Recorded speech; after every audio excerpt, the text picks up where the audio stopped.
Now, if I've done everything correctly, we ought to be presently recording the video. Hello. Hi. How you doing, YouTube? It was my birthday yesterday, and I was like, I kind of want to watch some Helluva Boss for my birthday, but then something else happened in the world. This weird event that they do sometimes. I think it's called the Olymps or the Olympibips. Something like that. It was a bunch of people in weird spandexes doing things, and obviously I had to watch that instead. But today is a different day, so it's a fucking hell of some boss. Let's do that. Let's do that instead. And for this episode, I think, conceivably, there might be useful subtitles, because there kind of haven't been up until this point.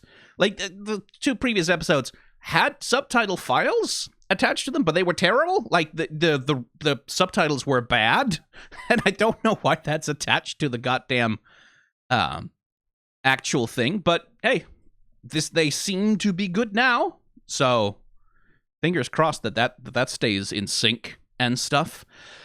So, Western Energy, we've got Striker on the cover on the thumbnail. I checked it out this time before I actually went to record it. And he looked like he was doing something vaguely horny to Stolas, so be cool to see him come back. Presumably, like, is he still gonna try and win over Blitz? Like, is that still the thing? Are we still doing, like, because what I am curious about some kind of actual exploration of, like, why does Striker give a damn about killing Stolas? Is it just the money from Stella, right?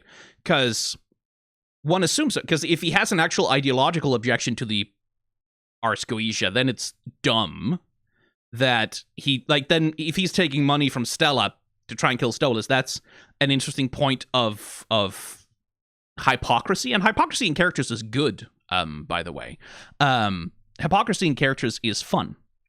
Hypocrisy in characters is a good point of their character, like the things that they're willing to compromise their morals for. That is good, that is interesting. So I'm curious about that. It's also, of course, like, if Stolas is there, if Striker's there, then that feels like we're going to get a Stolas and Stella, like, maybe some kind of exploration of why she hates him so goddamn much beyond just... Because Stella is an underexplored character, right? Like, and I think intentionally so, right? Like, this is it's a criticism I've seen people level at the show so far, that Stella is like, she's just a bitch and there's really nothing else to her. She's just evil. And it's like, yeah, that's true. She is underexplored, but it's also like, she's a villain. Like, the specific damage that she seems to have, because I think, like, thinking of her generously, she would have the same kind of damage that Stolas does, right? Like, a damage where it's like, you have no worth or value or function except what you can provide to your noble family. Go here, marry this guy who doesn't love you, pop out a child, there you go. Like, you have done what you're supposed to do. Stolas responds to that by, like, with this complete obliteration of self, right? Like, yes, I shall do my duty for the Arscoetia family, and like, I'll suffer this thing because it is my duty to do so, and I must suffer through it, and blah, blah, blah. Stella goes in the other direction and says, oh, okay, like, if no one gives a shit about me, then I'm gonna have to give a shit about me, which means, like, but because it's still damage, right? Falling into this completely, like, oh, okay, the only love I have ever known is abusive, so that's what love looks like, so I'll just be an abusive piece of shit for the rest of my life, right? Like, everyone else abuses me, everyone else uses my body for whatever, so why should I be kind, right? Like, it's that other reaction to that kind of damage and neglect, right? Like, that seems to me like that could be a reasonable character for Stella, but that's also, like, even if that damage is understandable, even if she has, like, understandable reasons for being the way that she is, that still makes her a big villain in Stolas' life, and in the lives of, I would expect, pretty much almost everyone around her, because her damage has moved her to cruelty, right? So I'm curious about Stella. Like, I'm curious about if we're gonna get any other crumbs of, like, hints of what's going on inside of her. Right? Because she's clearly fixated on abusing Stolas as a means to sort of comfort herself. Like, that, at least that's my read on what little we have of her, is that she's abusing Stolas specifically because, like, that's the one person that she has found that she can actually, like, meaningfully abuse in a way that sort of relieves her own pain and anxiety temporarily, which is, like, shitty and unhealthy, and fuck her for doing that. But yeah, anyway, I'm overthinking it probably. Probably it's going to be more like what I'm looking for is like some deeper exploration of like why would she hire a hitman rather than try and kill him herself? What's the class relationship there? Like what's interesting? But perhaps a good way to find out about those things is to click the play button and start the actual episode, rather than just sit here and try and think through it from first principles. Because I'm probably wrong about all of this. Stolas. Stella. Witch. Oh. Fuck it, imp, sucker! Why did you insist on meeting me here? Ahem, we wanted to properly discuss the terms of this Okay, so who do we have here? divorce. I feel my darling Sister, you say? sister deserves a bit more compensation. After all, you did cheat on the poor thing. Surely you owe. Andrealphus. Cheating implies there was a betrayal. This woman never gave two shits about me or our very much arranged marriage. As far as I'm concerned, this divorce is far overdue. Up yours. Stella, for fuck's sake, stop making this harder to bullshit.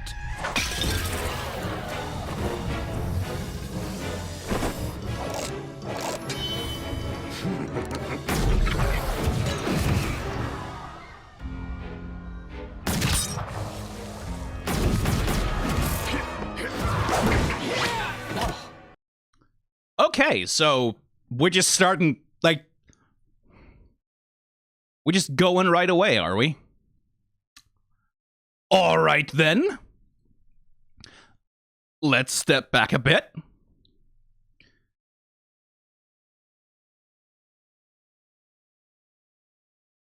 Andrealphus. That'll be then probably another demon name from, like, the Solomon Keys thing.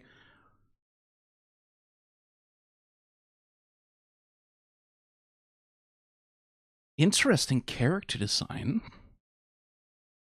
Oh, hang on. Shit, fuck. Didn't mean to do that. No. Damn it. I clicked the timeline the wrong place instead of the thing.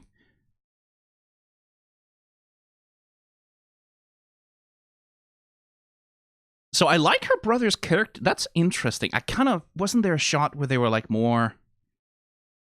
both in frame? Yeah, here. Oh, that's interesting. So they have, like, opposing color temperatures, right? Like, Stella is very in the, like, warm purple pink. He's much more over in the blue, like, sort of cold purple. Brother, sibling? Like, who knows what the gender is? I'm looking for the commonalities that sort of mark them out as of the same kind. Not a lot of those. Which, again, like, that would indicate that they are very much of opposing personalities, which kind of seems to be the thing, where this guy is a talker, right? Like, they like to talk a lot. They like to bullshit their way through things. That's at least the characterization we get. And Stella just kind of yells and screams and throws things when she doesn't get her way. That's sort of more her thing. Which begs the question, why is she involving him in an assassination attempt? Oh, good. You owe. Andrealphus. Cheating implies there was a betrayal. This woman never gave two shits about me or our very much arranged marriage. As far as I'm concerned, this divorce is far overdue.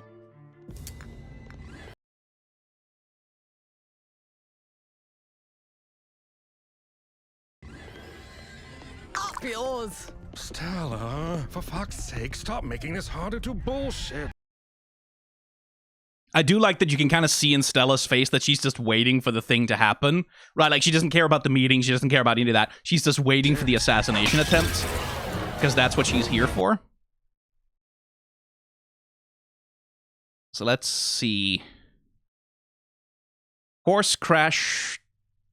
Or crash. He crashes through the window. Dramatic landing. Cape swirling.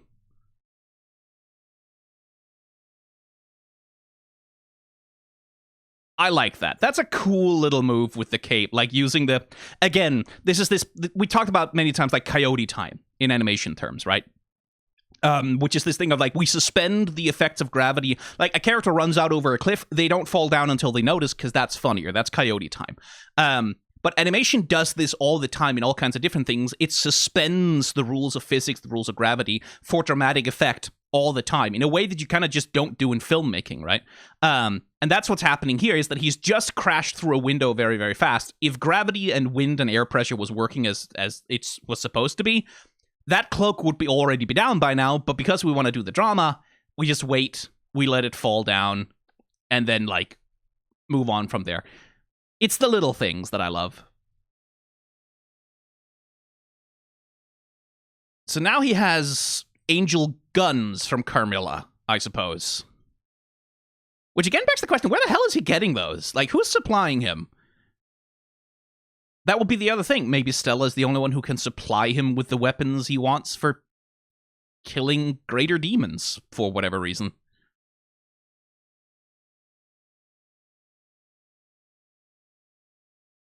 This is a neat little shot. Like the classic tracking shot, right? Firing a bullet, have the camera trace it as it goes. And neither of them seeming particularly surprised by what's happening either. Well, oh, he is. She isn't. So this is where, like, my overthinker brain goes, oh, so his shot chipped her cup. Okay, so is that an indication that, like, this is not going to go the way Stella thinks? That, like, she thinks she's safe, she thinks she has complete control over him, but he's actually willing to put her in danger as well, or even kill her, if that's what it comes to? Like, is that what we're signifying with the little broken cup? Or is that just a fun little background detail? Who knows?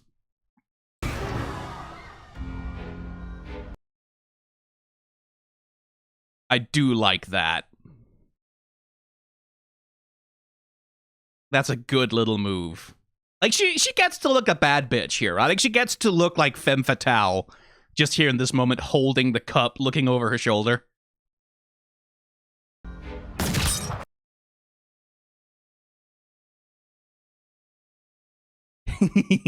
Smears.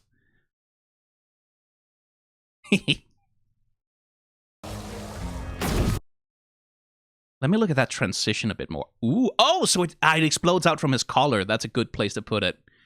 It's like the transformation explodes out from his collar, pulls him down, just barely dodges another shot.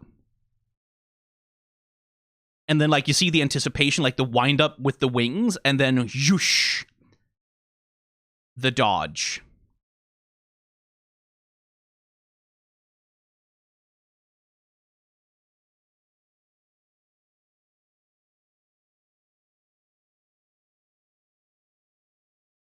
And Striker kind of already on his snake bullshit back there.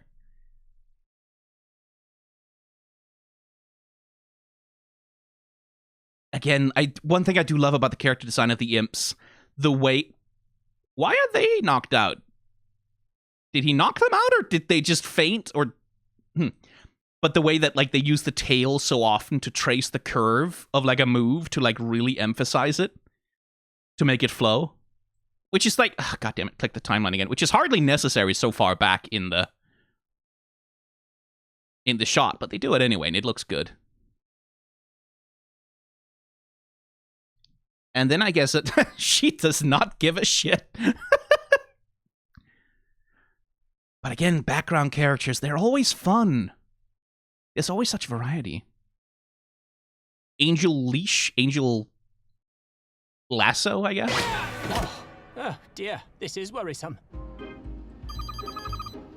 Oh, shit, Stolas. It's really not a good time, buddy. I'm sorry it's a bad time yet again, Blitzy, but, I seem to have found myself in a bit of a sitch. I'm tied on the back of a horse at the moment. Lucky bitch. Well, no. Rather unlucky. I seem to have been stolen by that little cowboy friend of yours. Oh, which one? How many cowboys do you know? What does he look like, Your Highness? Sexy? That's Striker, sir. Oh, for fuck's sake, can't you just get away? Aren't you powerful? I believe he has me bound with blessed rope, which limits my ability to free myself, I'm afraid. So, I think you should come save me. Oh, shit. Stolas, I can't today. All right, I'm sorry. I'm literally on my way to take Luna in for her very important Helluva S2 E4. Aw, has to go to the vet, does she? Oh dear.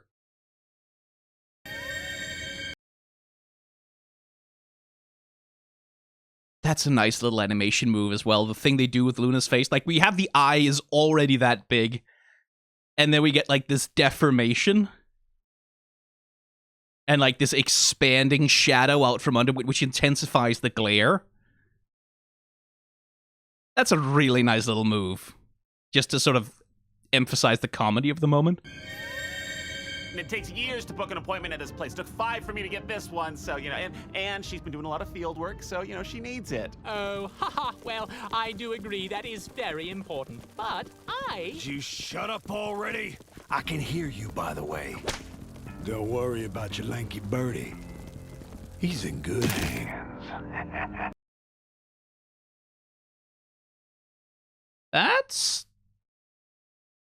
That's a different voice, isn't it? I do agree that is very important, but Would you shut up already? I can hear you, by the way. Don't worry about...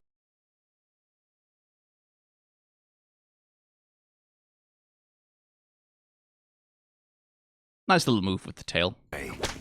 Don't worry about your lanky birdie. Yeah, no, that's definitely not Norman Reedus. Oh, shit. Am I in danger right now? God damn it. It's kind of funny that Stolas still doesn't quite seem to get it, right?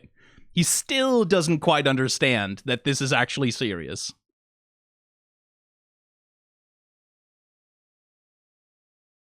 Which again, like, if our boy has lived such a privileged life, right? I like that talking animation. That, like, being in real, actual danger, like something he can't just magic his way out of or use his privilege to simply escape, like, it just doesn't occur to him that there could be an actual threat to his life because he's used to being so powerful. That's an interesting point of characterization for him, I think. Birdie. He's in good hands. Like, the face acting here is also... Because, like, Striker has, like, he has the toothy grin as a default. Because he's a Vivsipop character, it's kind of... But then, like, he's in good hand. Like, the way the lip curls up under the eye exposes, like, the gums. Intensifies the whole thing. That's good face acting. Again, because we're building his menace here, right? We're building the danger. He's in good hands. It does raise the question again of, do you want to kill him or do you want to use him as a hostage? Are you going to torture him? Like, what exactly is it that you want, Striker? Oh, shit. Am I in danger right now? God damn it.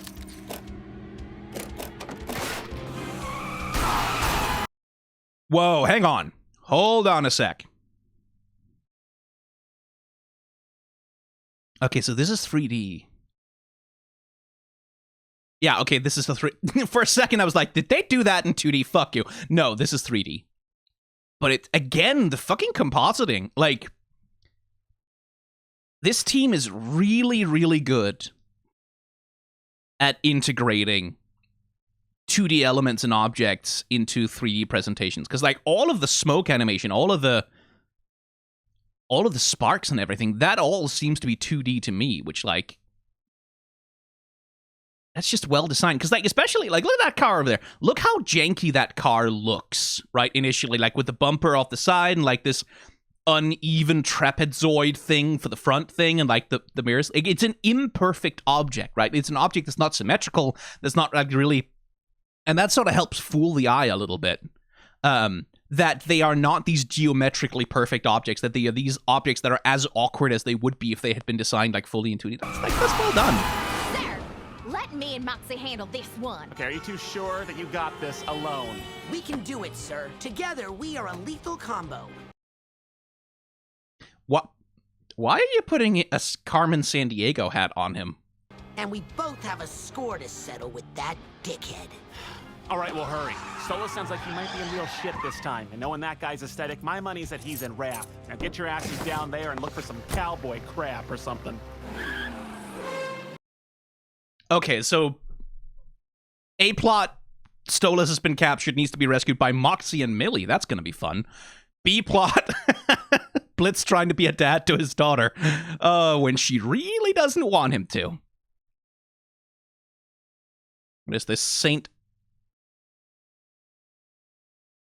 Stans? Saint Anne's? What's this supposed to be? Satan's? I don't know. Cool design, by the way, for a hospital. Once again, like the background... Hang on, where are they? That doesn't look like... Usually when there's a change in the sky color, usually when there's a change in like the this seems like that's not where they usually hang out. That's not Wrath. Where the hell do they usually hang out? They don't hang out in Wrath. They don't hang out in Money, in Greed.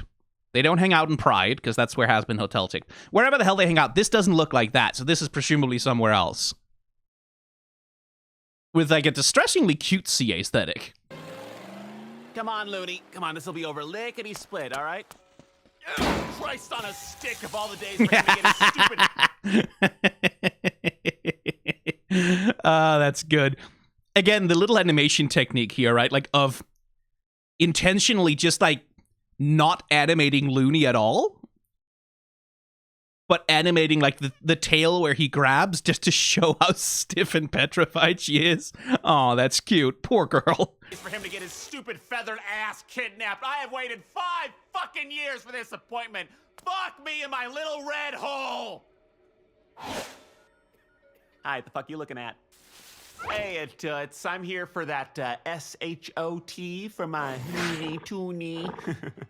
The what? Ugh.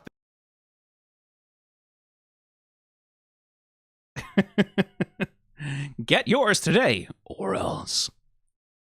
Again, character design alert. Look at the personality in this one. Like, come on, that's lovely.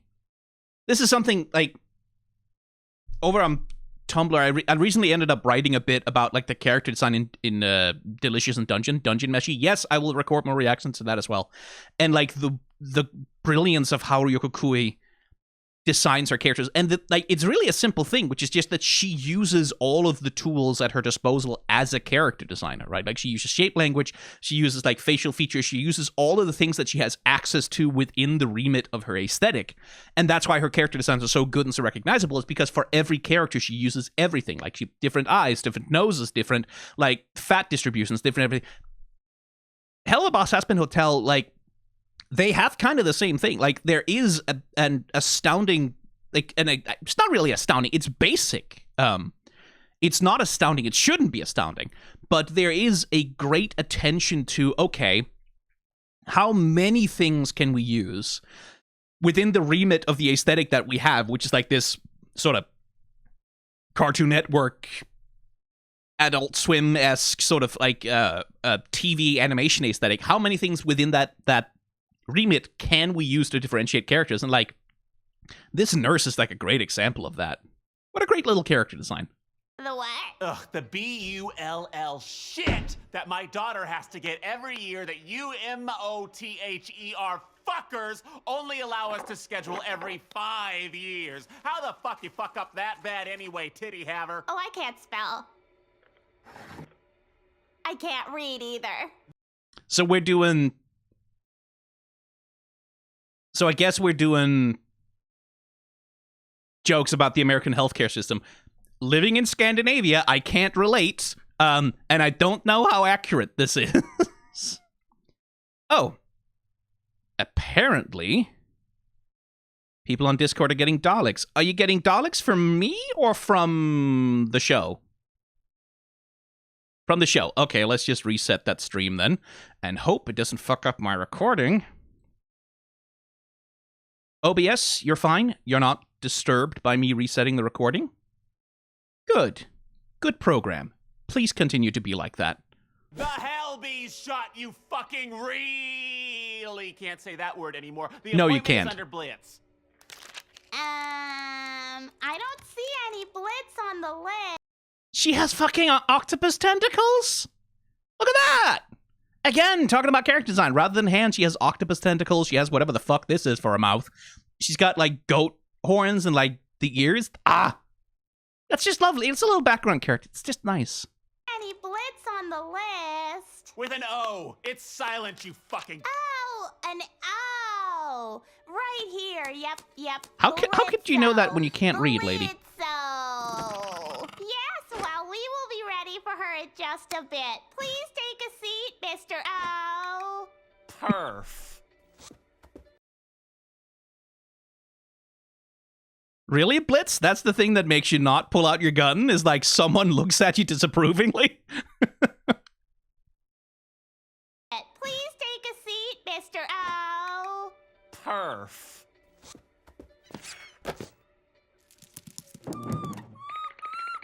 Oh.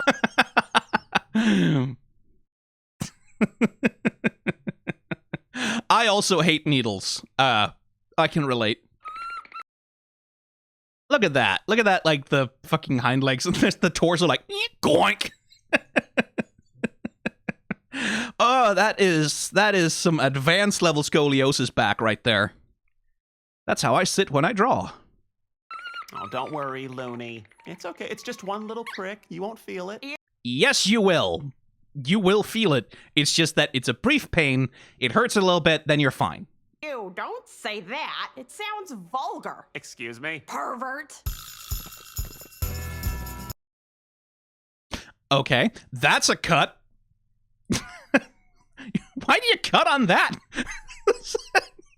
All right. Also, what is it with hell? Like, there is a weird inconsistency sometimes in the way that these things are portrayed. It's like, hang on, are we in hell with all the demons and the murder and, like, the free access to pornography?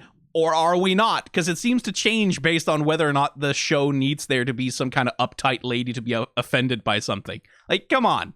Make up your mind. Art.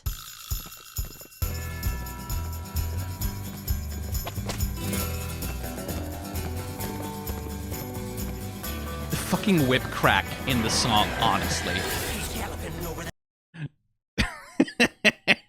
Sounds vulgar. Excuse me? Pervert. Din, din, din, din, din. And then, like, the whip crack noise. Come on. That's so cheesy. Love that horse animation, though. It's fucking gorgeous. See, this is the question. Like, you didn't 3D animate the horse. I should be able to tell if you did that. No, because the again, compositing, right?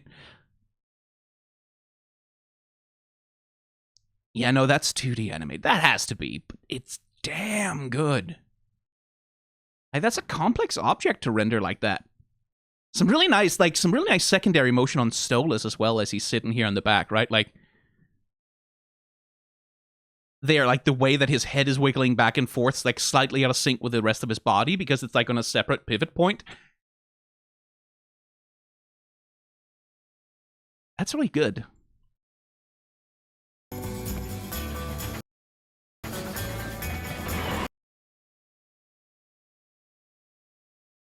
Okay, I'm not gonna lie, I want to ride on that hell train. I've ridden on steam trains before. They stink. They smell to high heaven, but at least if you're up near the front, but there's just nothing like the sound of a steam engine chugging along while you're in a train car.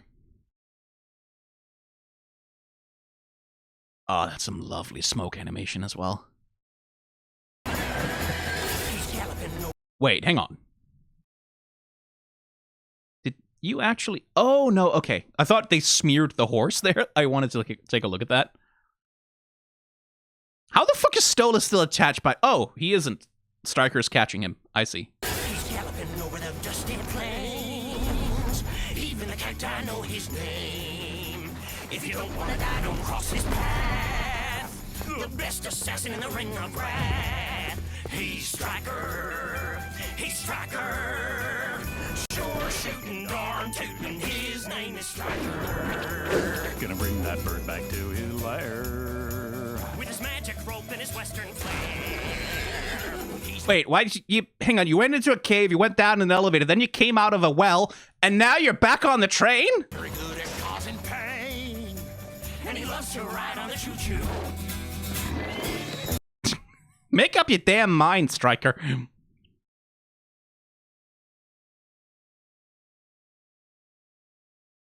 Choo-choo. Again, a lovely little bit of acting from the horse there, which sort of takes on more of a dog-like posture as it looks down on them.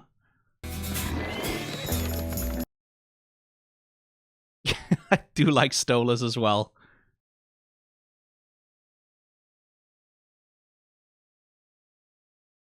Less scared and more done. Dirty dealing. Prince stealing. He's a villain, Striker. Oh my god, fuck off. That's so dumb. That's so dumb. It's so cool. The fucking horse grinding down the rails on its hooves. Oh, fuck off. You just did that for fun. Fuck, that is really cool. What are you gonna do next? Akira slide the horse?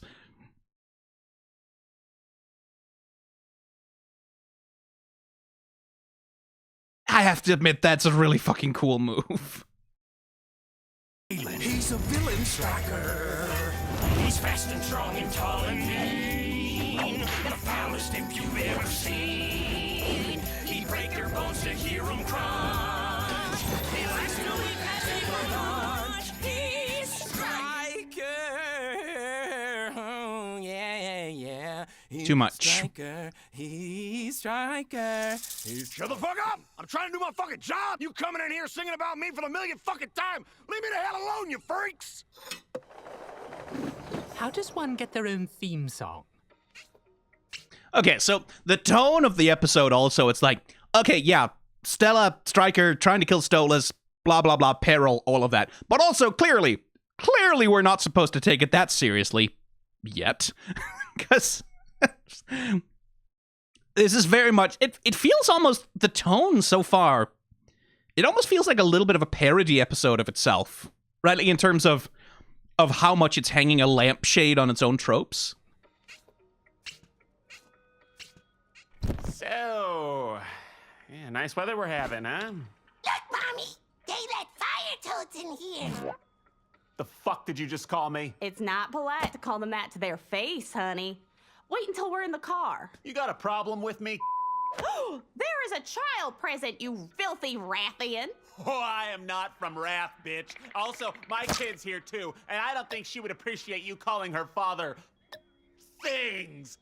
Is there any way we can reschedule for a time when less of the unemployed rabble are out? Oh, please. I bet the hardest work you ever done is convincing your husband that little shit's his. Oh, yeah? And what do you do that's so important? Me? Oh, I kill people. How does a 2-for-1 special sound, whore? Mr. Owl, the doc will see your hound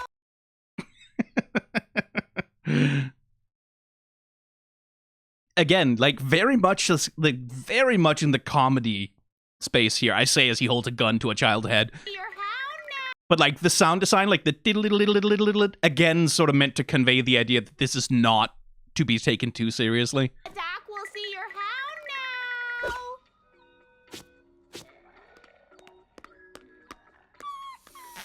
now. Promise. I'll grab the gas, Millie. Go and see if anyone's seen Striker anywhere.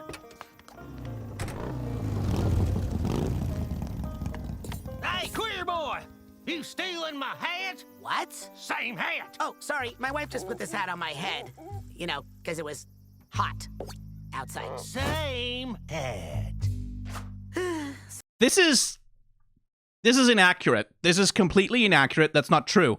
If you have the same hat, then you're bros. You're not enemies, you're bros. If you have the same hat, you're bros, not enemies. So this is just wildly inaccurate. Like, this is misinformation about hat wearing, quite frankly. And I think Vivsy Pop needs to issue a formal apology for this slander. So we're doing this, huh? Howdy, boys. Y'all seen this motherfucker riding around here? No singing. Just a yes or no, please. Yeah, he lives out by the Bad Man lands in the old train tunnel, near the mine shafts. Very outlaw aesthetic. You can't miss it.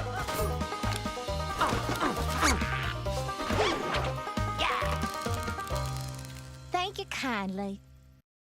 It's nice to see Moxxie get to show off a little bit that he can actually be deadly when push comes to shove. That's neat. Bad Man lands in the old train tunnel, near the mine shafts. Very outlaw aesthetic. You can't miss it.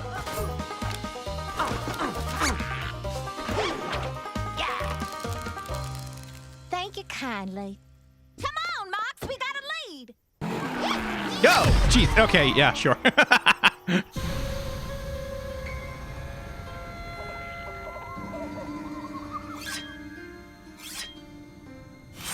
So, my wife paid you for this, hmm? Wouldn't a holy bullet have sufficed? Or could you not afford those? I was paid to give you the real royal treatment. Your wife must really hate you. You have no idea.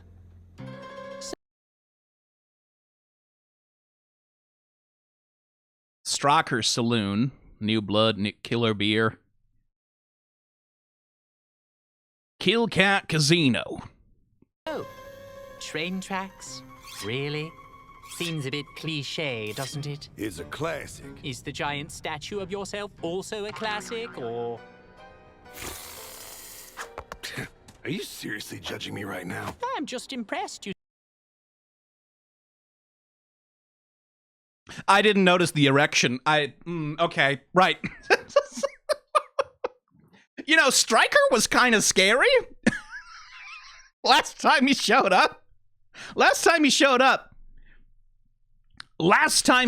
he was kind of scary. He was kind of set up as someone who was, like, genuinely kind of menacing.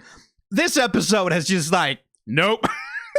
Has just cut that out from under him completely. He has a theme song. He has these little weird hangers on that just, like, run around and sing songs about him. He, like, jumps into a well, into an elevator, like, jumps into a mountain, into an elevator, up a well, and onto a train twice, just because apparently that's cool to him. Like, he went from, like, actual scary man who might kill someone into this guy's a little bit of a fucking Dr. Draco from Kim Possible all of a sudden.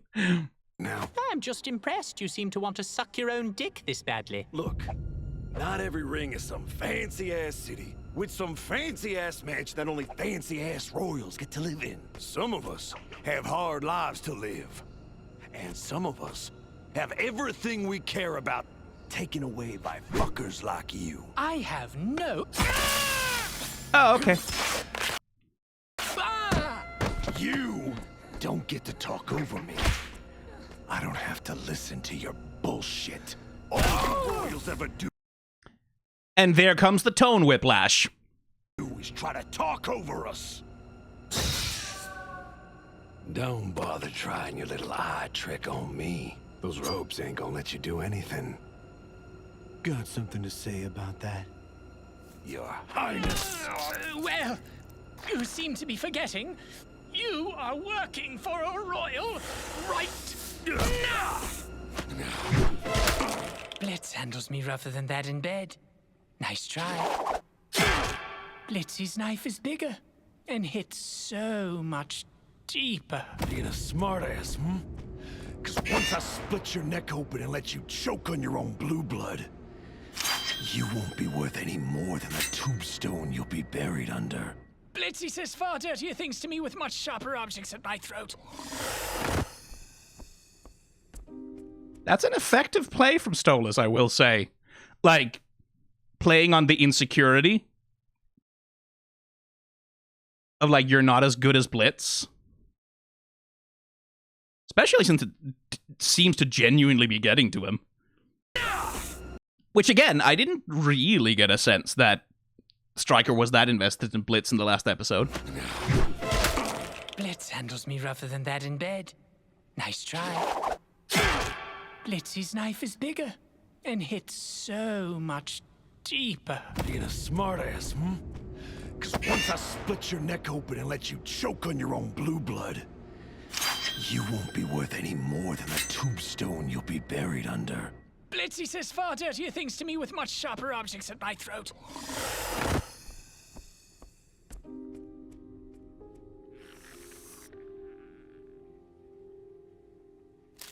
Welcome, Bing. Again, the fucking tonal whiplash. I'm used to this from Helluva Boss by now, right? Like this thing of like, we set up a tone, we establish it like a general tone for an episode or a general tone for a character interaction, then we just kind of go, everything's much darker now. Anyway, back to comedy. Bingo. And this must be Tuna. Luna, yeah, and you can hurry up, please. She's a fan of shots, so let's try and make this quick for all of our sakes. Oh, come now. It can't be that bad. I do like the candle on his head. Hellhounds every day, and there hasn't been one that has caused... Prediction. He's gonna come around and he's gonna have like a syringe the size of like a small claymore. Any issue. There we go. Yeah, no, called it. That one was easy. I saw that coming a mile away.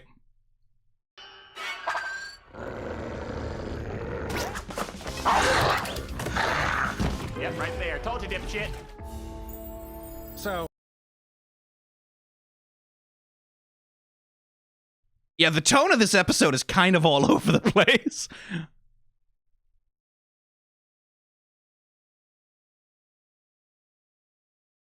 Some really lovely character animation underneath it all. Sorry for the bit corruption here, but like the little like the little scurrying along of the legs here. That's lovely. Yep, right there. Told you, dipshit. But now I guess we just jump to a completely different location to talk to Andy, whose palace seems to reflect his personality, huh? Ice crystal theming. Okay. so earlier, that assassin, was that you? Guilty! Yes, it was. You silly minx, you. Though, you know, if your husband dies, it won't turn out well for you. He'll be dead! Why wouldn't it? Because, my dear sister, you've already produced an heir. When he dies, his duties, his possessions, his allegiance, it will all pass to the earth. So, if you kill him, you would... Laugh? No, you stupid cow! You'd get nothing! Oh, you're so lucky you're attractive. Well, what do you propose we do? He won't leave me anything willingly. He hates me almost as much as I hate him. Well, this kind of situation is extremely unique. Goetia has never behaved like this before. But with him alive, we have options, opportunities. Eternity is a long time, my dear. I say we bide our time and wait for the chance to gain the upper hand. Oh, but I want him dead so badly! And he will be in time, my fiery vixen. But patience first. Now, call off your mangy stray. Okay. Again, the characterization of Stella, she's very much still a child, right?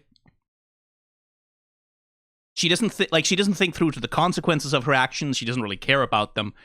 She seeks immediate gratification, and she throws tantrums when she doesn't get what she wants, right? Like, very much like a state of arrested development. And that, of course, also leaves her vulnerable to manipulation, it seems. The earth. So, if you kill him, you would... Laugh? No, you stupid cow! You'd get nothing! Oh, you're so lucky you're attractive.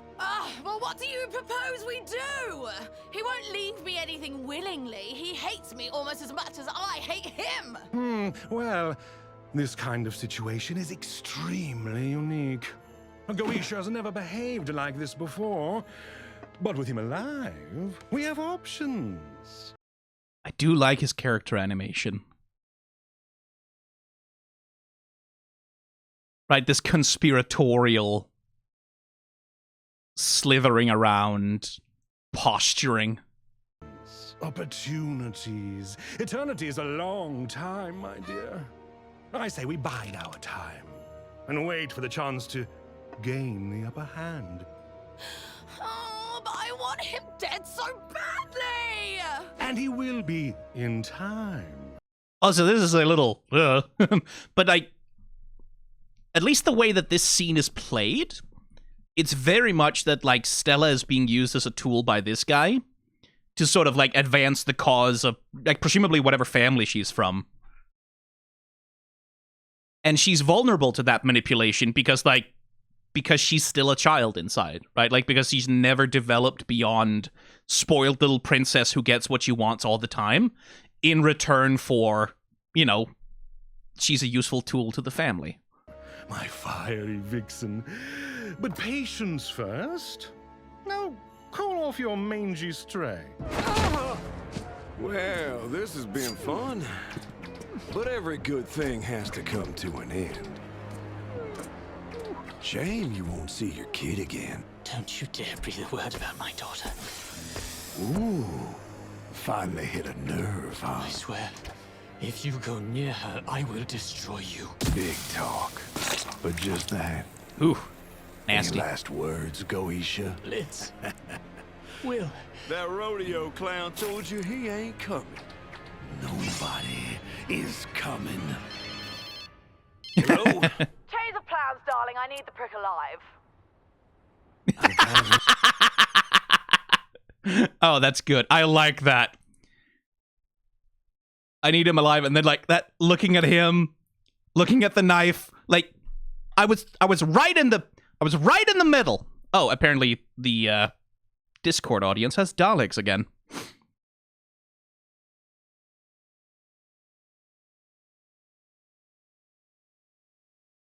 Like, there really is that sense of like, really? I'm in the middle of something right here. It's like that. I really like that gesture. I'm kind of in the middle of killing him. Well, stop it. We need him alive to get some affairs in order. I will pay you more to spare him and bring him to us. Yes, ma'am. Oh. The whip got cracked over you, didn't it? Oh. What a good little servant boy. Glorious.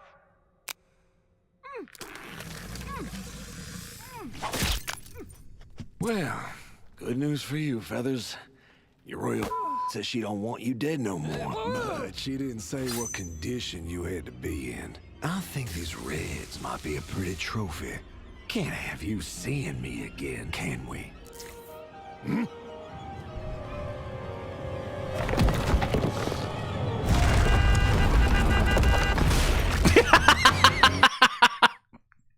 That's a good visual joke. I like that. Because the joke is, right, like, it's setting up, the car's coming down, we have this ramp, obviously the car is gonna, like, go off the ramp and, like, show off and then instead just crash. That's a good visual joke.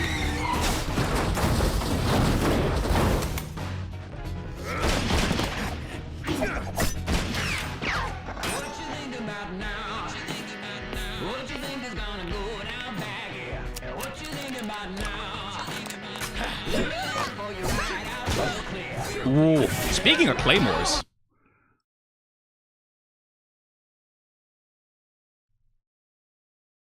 I do like me a big claymore. Look at that arc. Lovely.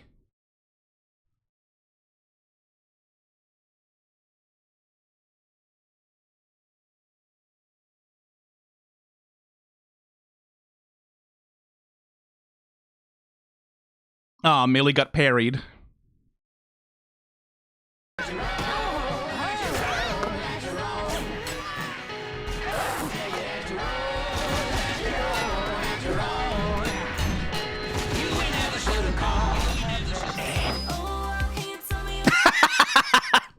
That's another good joke. I like that.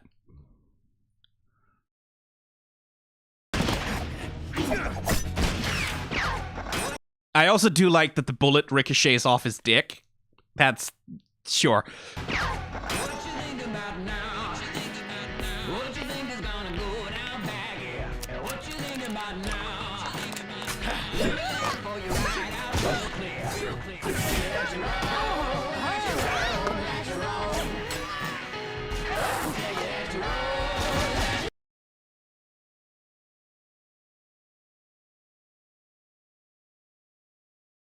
Again, we're just fucking showing off. Like, this is just so totally a show off, right? Because we're doing the rotating camera thing, we're doing the characters rotating in and out of shot while doing complex. This is pure Sakuga. Like, this is purely on some, like, anime season finale shit right here. And I really do appreciate that.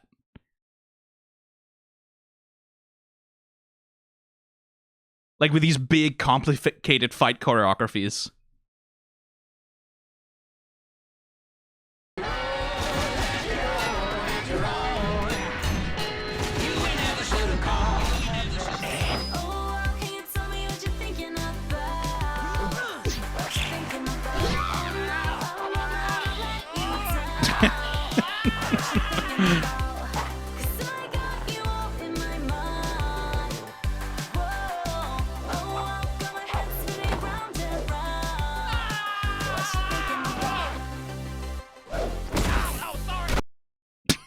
Cross-cutting over to Blitz trying to give Luna a shot, really?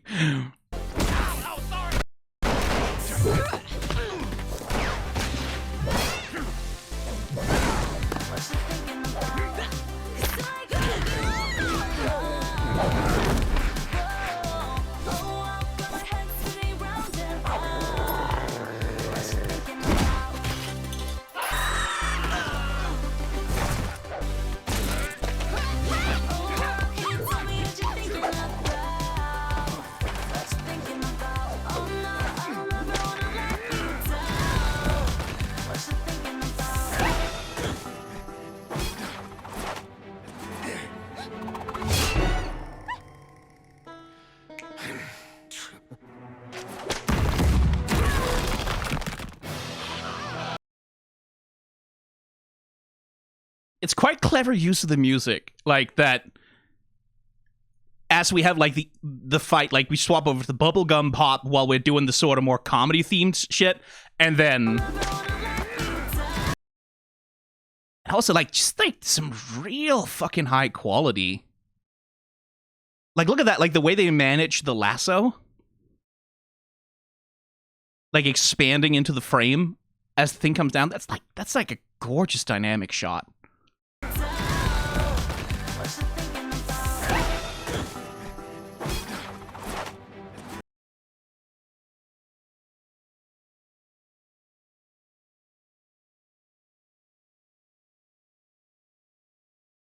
I'm just I don't have a lot to say about this. This is just like some really nice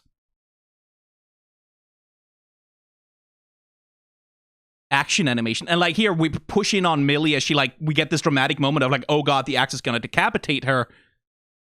And we get like a more complicated rendering, right? Like with more shadows, with more shade, with more lighting effects, like giving her face a greater volume than the relatively flat affect of the rest of the scene.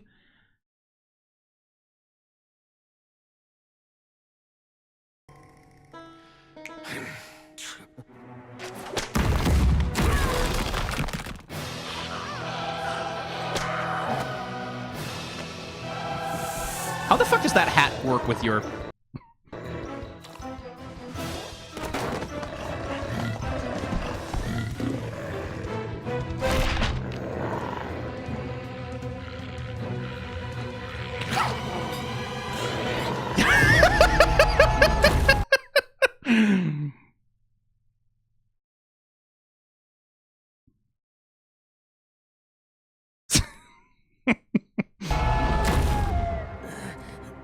And then cross-cutting back to fucking Moxxie on that. Like, come on.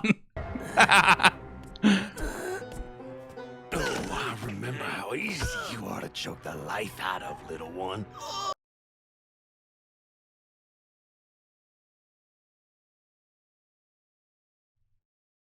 Striker, there's a limit to how horny you should get about that. Like, really? Drooling? Again, great expression, though. Like, that expression is very good. Oh, harder. You cowboy piece of shit!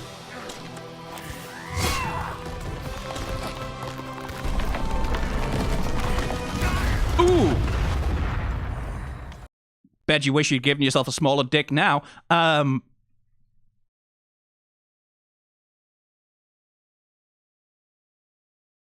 Easy, you ought to choke the life out of, little one. Oh, harder. I do like Striker, again, this is the thing about Striker, like, previous episode, he was a very, very horny character. Like his violence, especially with Moxxie, like that one scene, like, it had that undercurrent of eroticization of the violence, right? Like, in terms of, like, the intensity of it, the intimacy of it. Not in the sense that you're meant to find it pornographic, but the way that it was framed, the way that it was rendered. It's interesting here that, like, Moxxie's the one who pushes it a little bit harder, and then Striker kind of goes, ah.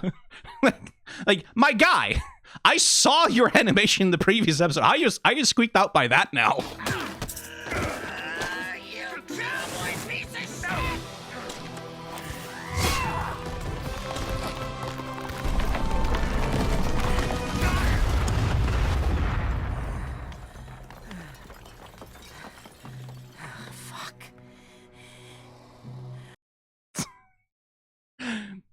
It's the dick. Like,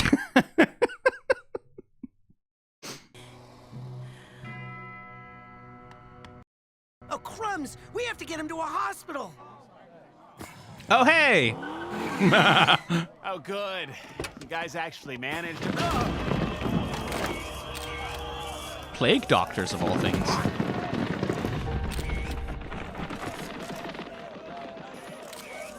Sir? Are you okay? Oh, peachy. Yeah, no, today's been wonderful. What the fuck was that about? Stella's got hurt bad. Stola's got what? Ow. He can get hurt?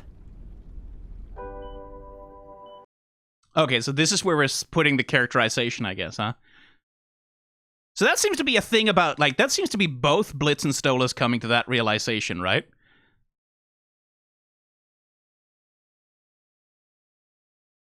Like, Stola's coming to the realization that he's not invulnerable, and Blitz coming to the... But coming at it from completely different directions, right? Like, Stola's from the position of... I mean, I'm a Goetia. I'm so privileged. Nothing could possibly harm me. I can't be in danger. It takes him forever to realize that. And then from Blitz's perspective, on the other hand, it's this thing of like... Wait, hang on, what? Like, there's actually vulnerability here in some way? Because that's one of the things he's not been able to see from Stolas, right? Like, he's not really been able to perceive the concept of vulnerability from him. Rather, everything's transactional. Hurt?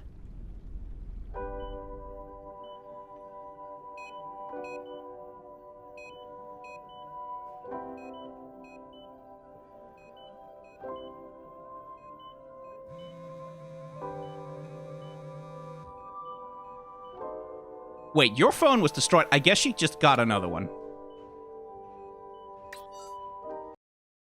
Let's see.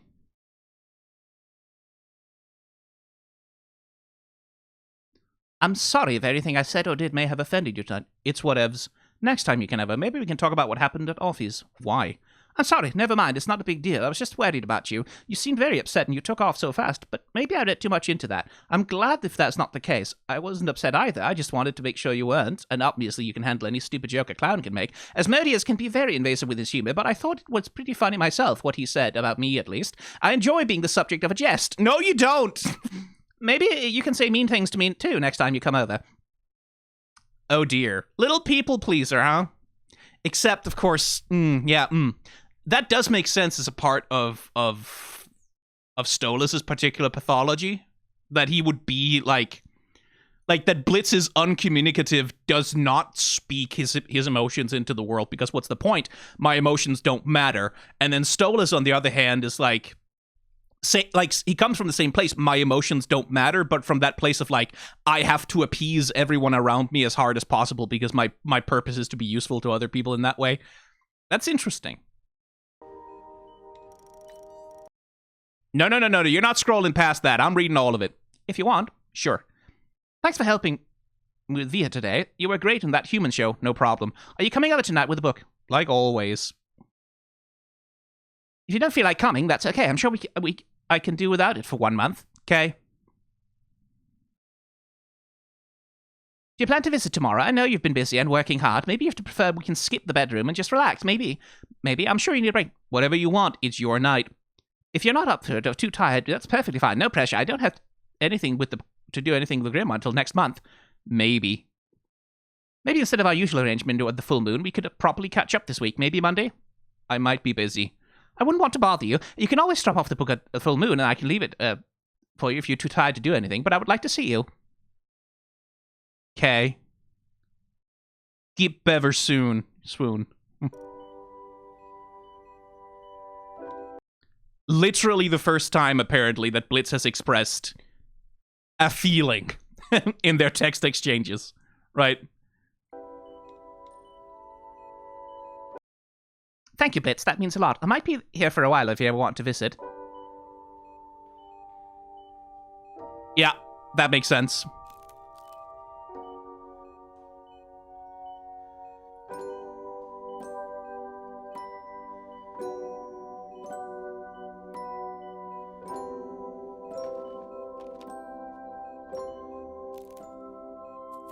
And the little visual signifier of the petal falling from the rose, right? Like the little heartbreak.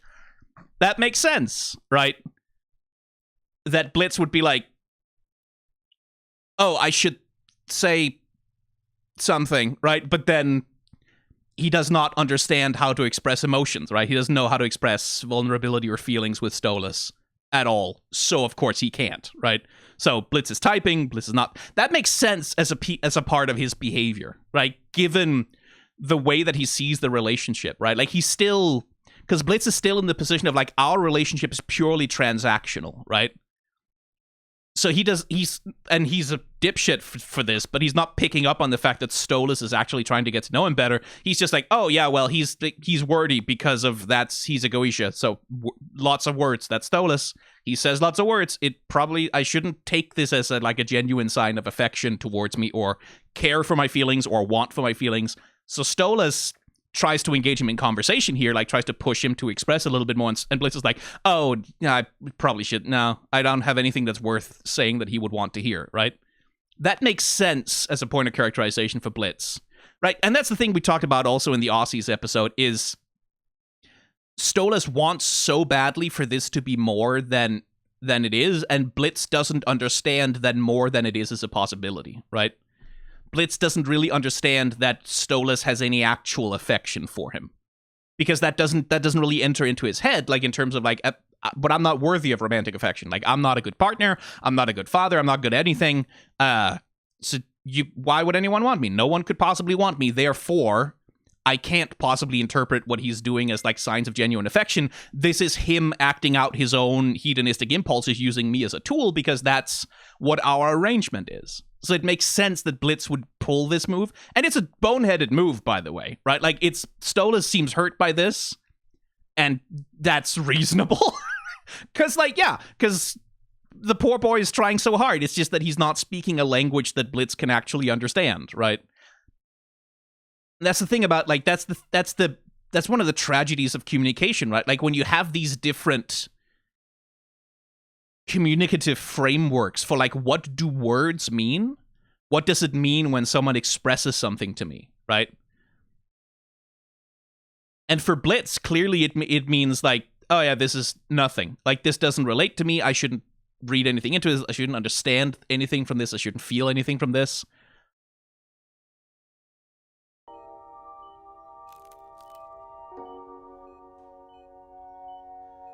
And it's also kind of clear to me that Blitz is also sort of in denial that he has a thing for Stolas, that he has, like, feelings for him. Because, again, as far as I can tell, this is my read on Blitz anyway, he is in this place of, like, well, this is transactional. This can only ever be transactional. Like, this can only ever be, like, a golden chain around my neck. Because I can be useful as a servant, as a tool, as a means to an end for someone else, but I can't be loved for me. I can't be loved for who I am. because I suck, right? Because I'm a shit-ass, terrible, garbage person who ruins all of my relationships, and I'm always going to be alone forever, right? I am doomed to this life. And because, so he has that framework, so he doesn't understand, all of this, everything Stolas is trying to do, all of this expression, all of this concern, it just doesn't reach him, because he's not in a position where he can understand that as a language of affection, right? So, oh, Stolas can get hurt, right? Blitz has this realization, oh, Stolas can get hurt. That upsets me. I'm gonna say something, express that, and then he doesn't have a next step, right? He doesn't have a next step of processing from there. Well, except maybe drinking himself into a hole,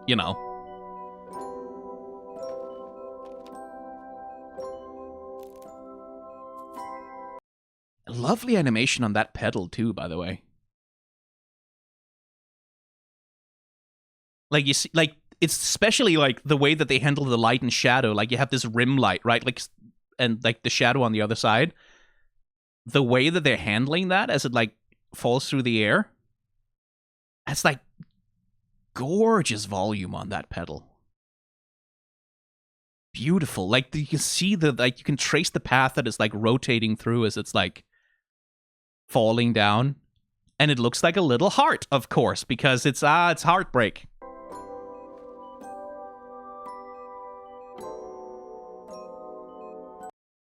Seriously, though, there should be better therapists in hell. You would think.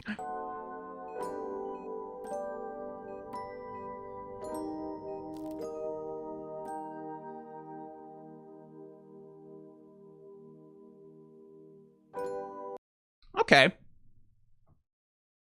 So apparently, people have sort of been, as far as I can tell, people have sort of been hyping this up as oh, this is the episode that everyone hates. This is this is controversial. This is the worst episode of the show, I've seen some people say. And once again, I get to it and I'm kind of I was expecting worse, right? This is the worst one? Really? It's a little bit, it has the same tonal whiplash thing, right? Sometimes that's a strength for Helluva Boss. Sometimes it's a weakness. In this episode, I think the tonal whiplash does undercut the episode, right? Because at the end of it, we get to the emotional crux, which is that Stolas can actually get hurt, right? Stolas can actually get hurt. There is a vulnerability here. Blitz doesn't know how to handle the fact that Stolas is vulnerable. He doesn't know how to be vulnerable with Stolas. This seems to be the emotional thesis of the episode, right? This is the thing that the thing is building to. This is the conclusion. This is the climax of the thing. And the tone of this scene is very serious, very romantic, very sad. We're clearly meant to take Stolas' suffering seriously here. We're meant to take the difficulties that these two have with each other seriously. And that's a little hard when the rest of the episode has been Moxxie and Millie just having a knockdown drag out fight with him, intercut with haha silly comedy antics. We're trying to get Luna a shot and she doesn't want one. So it has a tone problem, right? Where I feel the comedy tone, the way that the episode weaves in and out of comedy, and then, oh no, wait, he's killing Stolas, we have to take this seriously. Oh no, wait, it's funny again. I think that undercuts the attempt to build to an actual conclusion here, right? There's a thing I feel oh hey, Blitz didn't come himself, right? It starts from a point of Blitz does not take Stolas seriously, right? Stolas tries to communicate to Blitz, hey, I'm in danger, I think you should come save me, and Blitz is this is not serious, this is not real, this doesn't matter. I can see the overlap of that, right? That it begins with Stolas saying, I'm in danger, I need your help, I'm vulnerable. And Blitz says, no, you're not. You can't be vulnerable. This can't be real. Whatever you're saying, whatever you're trying to communicate with me, I can't hear it because that doesn't fit with my framework, my understanding of who you are, what our relationship is. And then that's what we end on as well, right? We end on the consequences of Blitz not quite understanding that. Except Stolas at that point, Stolas is also not understanding that he's vulnerable at that point, right? He still doesn't quite understand that he's in danger when he makes that call. And that's so if the thing we were trying to do is sort of communicate, hey, Blitz, if you don't pay attention, if you don't actually try and listen to Stolas when he communicates with you, if you don't actually try and listen to what he's saying, if you don't take his words seriously, his hurt seriously, there's gonna be consequences for that, right? Like, that seems to be the conclusion that the episode is building to. That's a little bit... That should have been more like Stolas calls Blitz when he's actually scared and in danger and tries to get Blitz to take him seriously, and Blitz goes, "You're a Goetia. Like, what are you talking about? No, I need to go get Luna this shot." That would also frame Blitz quite explicitly as a villainous character here. Like, I think that's the thing they're trying to manage. Like, they're trying to do the thing of, like, the communication problems between these two characters are gonna have consequences, but they don't want to make Blitz too explicitly the villain in that, which it would be if, like, Stolas was actually begging for his life and Blitz was just ignoring him, right? So, like, I can see why. I do think it undercuts the tone a little bit. And it is a thing of, like, most of the episode is trying to be funny. Like, majority of the episode is trying to be funny. It's trying to keep the tone very, very light. It's trying to keep things from ever getting too seriously. Like,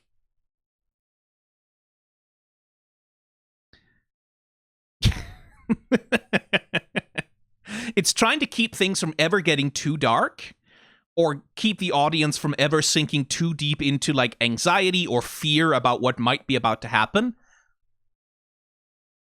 But then if you don't have that anxiety, if you don't have that fear of, like, oh shit, what could be the consequences of this? Then by the end of it, when we're like, oh no, wait, like, the episode is trying to go, there's actually consequences to this. Like, Stolas actually got hurt. This is actually serious. That doesn't really feel like it concludes naturally from what the episode was doing, right? And you can see, like, it is this is like the reveal. This is where they're trying to pull the reveal. It's like, wait, Stolas can actually get hurt? Blitz had not understood this up to this point, that Stolas had actually been vulnerable to anything. He sees Stolas as an invulnerable Goetia who he can't hurt, right? Again, Blitz doesn't understand that he can hurt Stolas either, right? He doesn't understand that he can make Stolas vulnerable, that he can cause damage to him at all. That hasn't entered his mind yet. That's the reveal they were trying to pull here.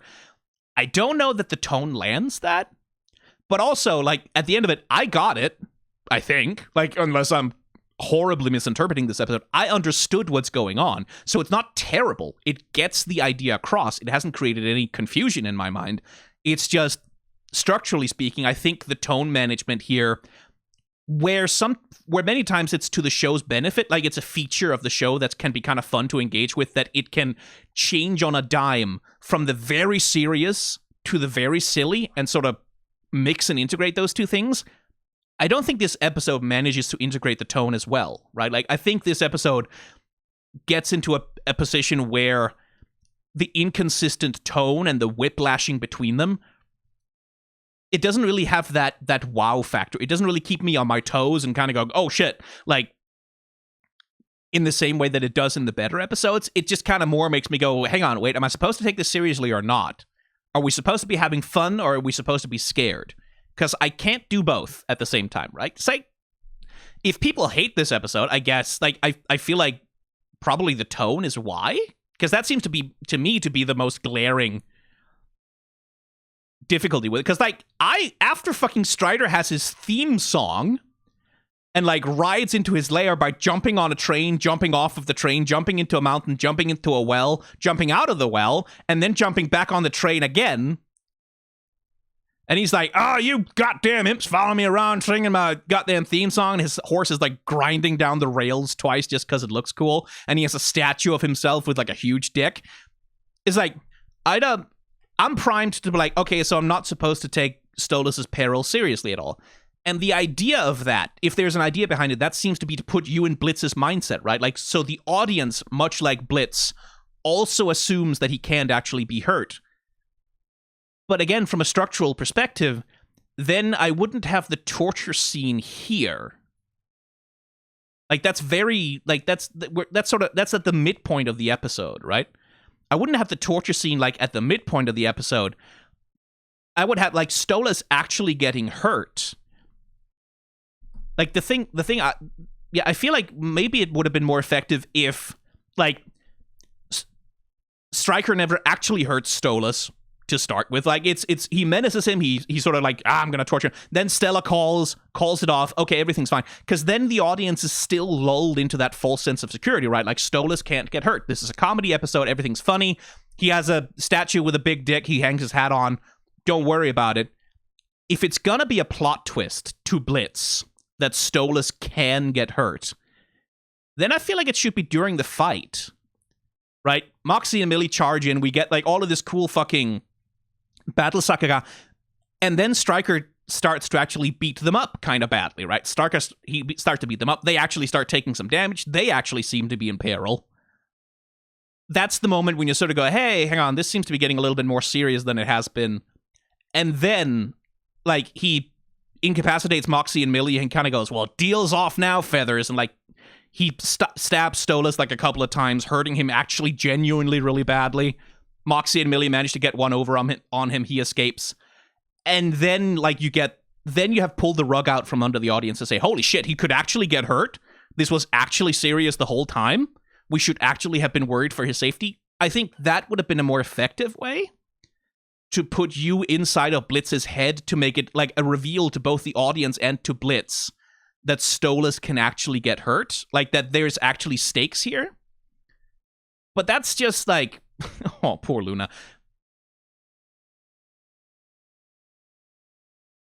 Teleporting into frame. But that's more a structural thing. Like, that's not really a flaw with the story that it's trying to tell. That's a flaw in the structure of how it's telling the story. At least to my mind, it's a flaw in the structure of how it's trying to tell the story.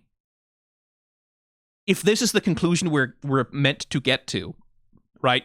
That Blitz doesn't understand that Stolas can get hurt, right? And that's why he has been so uncommunicative, right? Like, that's why he doesn't respond at all to Stolas's attempts at engendering vulnerability, because he doesn't understand that it's even possible for him to hurt Stolas's feelings at all. I feel like you could move some elements around, you could manage the tone a little bit more carefully to sort of pull that reveal.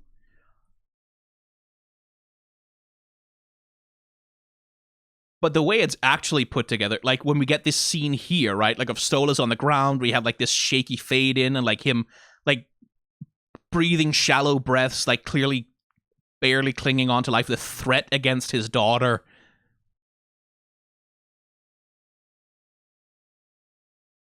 Because like literally they have the change of tone is like integrated into the scene, right? Like with the knife being raised and the shadow and like the darkness and the menace, and then the phone rings and the tone literally changes, right? We go from like dark, scary, desaturated, shadowy to, oh, it's a comedy cartoon again, right? So that would be my main criticism here, is like that the tone is not managed as well as it could be. But as for the rest of it, like, the fucking fight scene with Moxxie and Millie ruled. Like, that was just good Sakuga. Right? Like, that was just good fun animation. And it, like, the jokes land, right? Like, when they pull the fucking cut joke to the hospital and we get, like, comedy hijinks with, like that land, it's a good joke. It's a funny joke. And, like, it's managed really well if the tone of the scene is meant to be purely comedic, right? It's just, yeah. It's like everything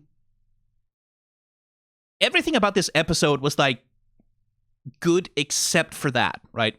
And that's sort of like, that can be a fatal flaw depending on how you feel. But I don't know, like, I don't know what people got mad at with this episode. Like, if people were sort of upset by this one or like really thought, oh, this is where the show goes downhill or whatever, I don't really see it. I don't really see anything egregious to sort of tee off on here. Anyway, how you doing in chat, everyone? I can see you now. Oh, the episode people hate is the next one. No, the episode people hate is all of them.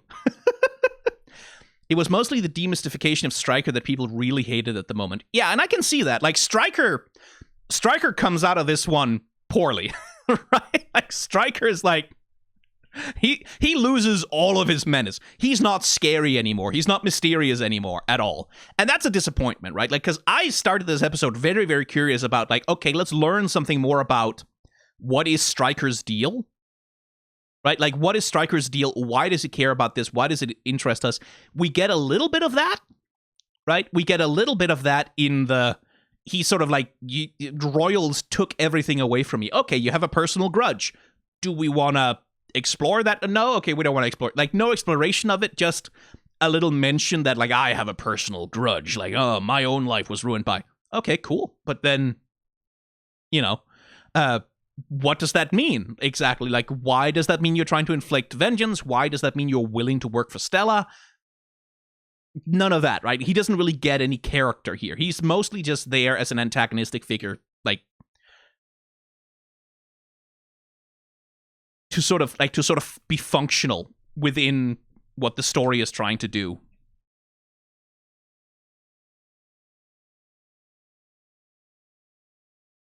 The next one is particularly bad. I mean, again, I'm ready to not be that upset by it. Like, so, because every time someone has told me it's the worst episode ever, I just haven't really seen it, honestly. Oh no, Skyne, it's bad. Okay. I mean, sure.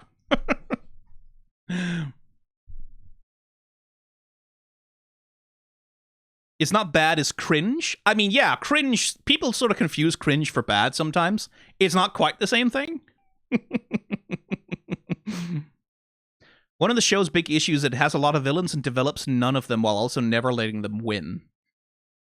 Yeah, I mean, yeah, that's a thing I think I said back in season 1 also, is that, like, the show didn't really have any great villains. Like, it didn't really have any great antagonists. But that also makes sense in terms of, like, in terms of what the show is about. If the central arc and thrust of the show is, like, the relationship between Blitz and Stolas, like, if that's the emotional heart of it, then it doesn't really need villains. It just needs antagonists, and it has those.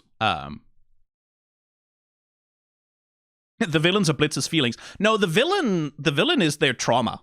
Like, insofar as, like the villain is the damage that both of these people have gone through that prevents them from being able to be good for each other, right?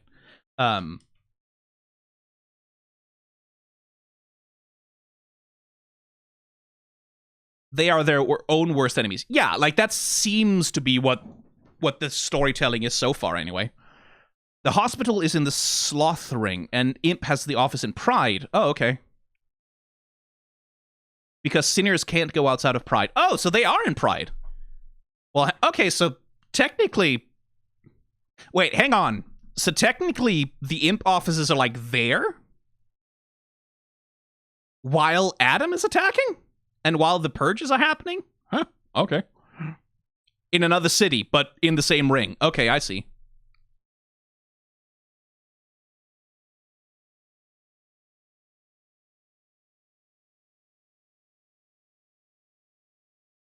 Curious. I mean, my best understanding of Helluva Boss is that most of its world building is, like, it happens in things that aren't the actual episodes of either of the shows. Which is, like, that's one of the criticisms I had of like Hazbin Hotel, right? Is that show seems to be based on so much world building that it just doesn't have time to actually set up or explain. And it's much the same with Helluva Boss. Like, anytime I express confusion about anything that happens in this show, people are gonna be in the comments, like, explaining, oh yeah, this was explained, like, that this thing and this thing and this thing and that thing hit together. And it's like, yeah, cool. Like, I'm glad that they clarified that in a Twitter post or whatever, but if it's not in the show, who cares? Like, I really am of the opinion that, like, if you don't put it on screen, then it doesn't, like, then it hasn't been set up. Then it hasn't been, that's not world building. That's just lore, right? And that is still one of my major criticisms, like, in terms of, like, it's, well, actually not really, because what the show has been good at, it's been good at keeping its world building on the level that, like, I don't need to know the internal mechanics of of like everything that how it happens in the Helluverse and how everything works. I don't need to know the whole lore Bible to understand the episodes, because the episodes are generally based around like no, these are characters interacting with each other. It's character based rather than world building based, right? It has managed to do that very well. It's more a thing of like, I guess it's something that annoys me a little bit about the fans sometimes, is like that the fans take the world building and like the deep lore of the show so seriously as an element of the show.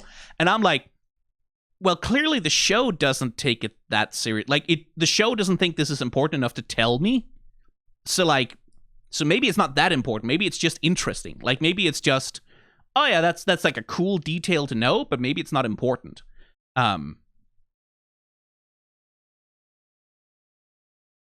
Right, but that was a problem with Hazbin Hotel, is that there was a lot of stuff that, like, that's, for example, like the V's felt very much like that, right? Like, one of my things about season 1 of Hazbin Hotel is, like, the only actual character in the V's that matters, that needed to be there at all, is Valentino, because he's Angel Dust's primary villain.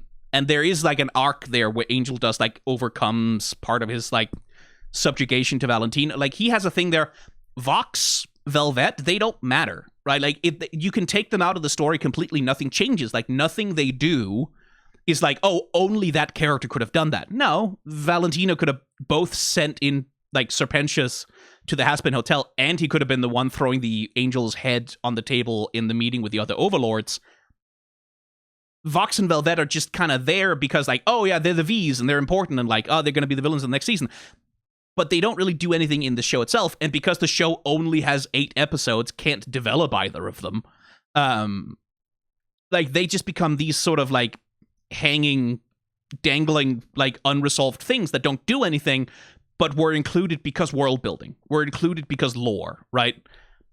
And that's some of the weaker elements of Hazbin Hotel, is that, like, you have these characters that clearly needed much more development in order to be relevant or interesting, and the show doesn't have room for it, right? Where, like, maybe you should have cut some of that and spent the time, like, building out the storylines that you already have, that you're already rushing through, right?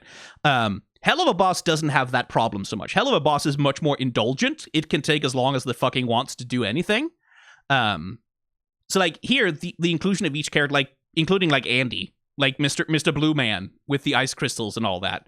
He's not explored in this episode. I would like to know more about what the fuck his deal is. But, like, I also have a sense of trust. Is like, okay, when he's going to be relevant, they're going to do that, right? They're going to get to it.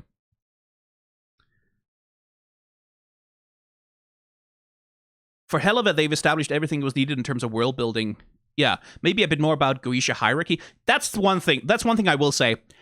I would have liked if the show at some point took a little bit more time to introduce...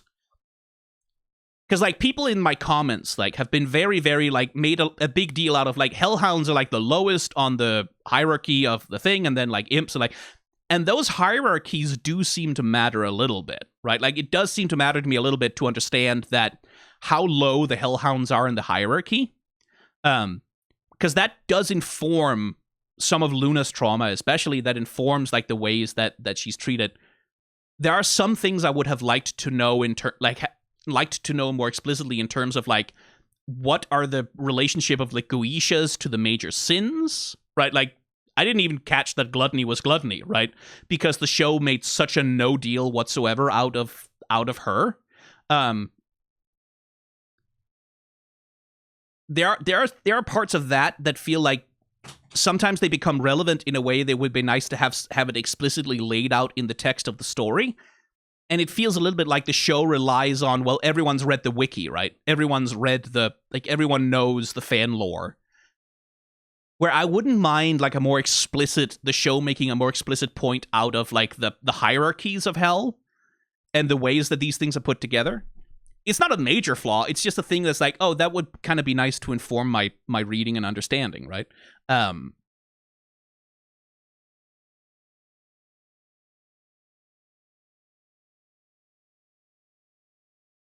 Everyone's watched 1,000 hours of Viv's art streams from 5 years ago. Yeah, and I'm sure nothing has changed in the way that she's written the lore of the show since back then.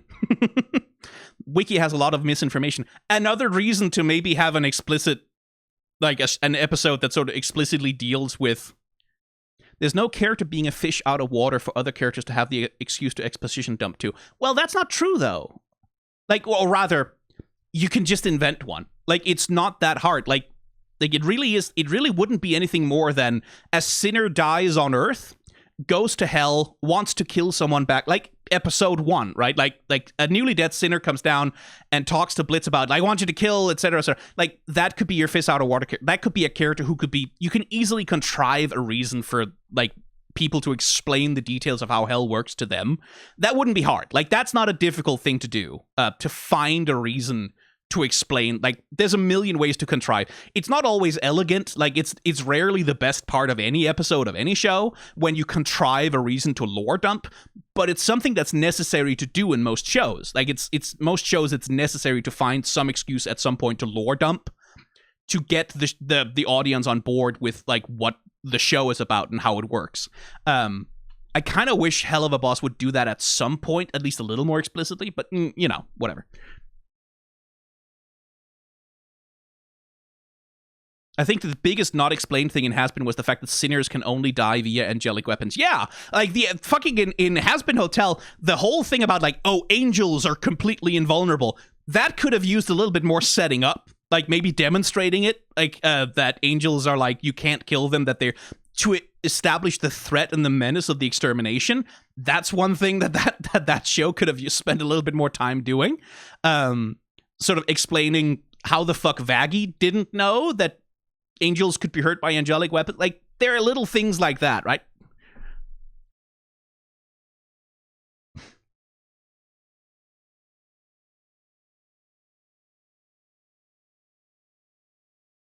It would also make you not question why the sinners aren't fighting back. Yeah, it's like little things like that.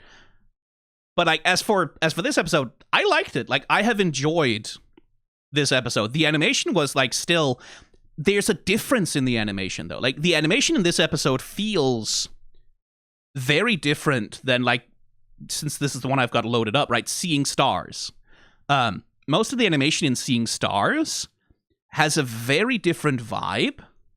And sometimes even a different motion aesthetic, I feel. Especially, like, the character animation. Than what we get in Western Energy. Like, a lot of the outlines, a lot of the line work seems to be a lot thicker and more heavy here. It's more cartoony. In a lot of ways, like cartoony in the sense like this feels even more like an episode of a TV cartoon than Helluva Boss episodes usually do.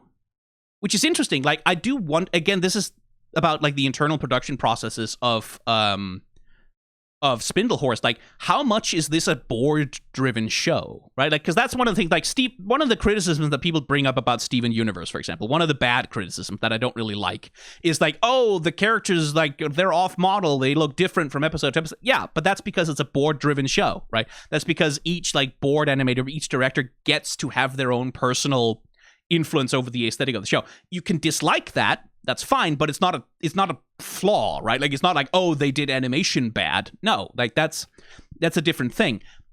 I am seeing something similar sometimes in Helluva Boss, like where there is an odd.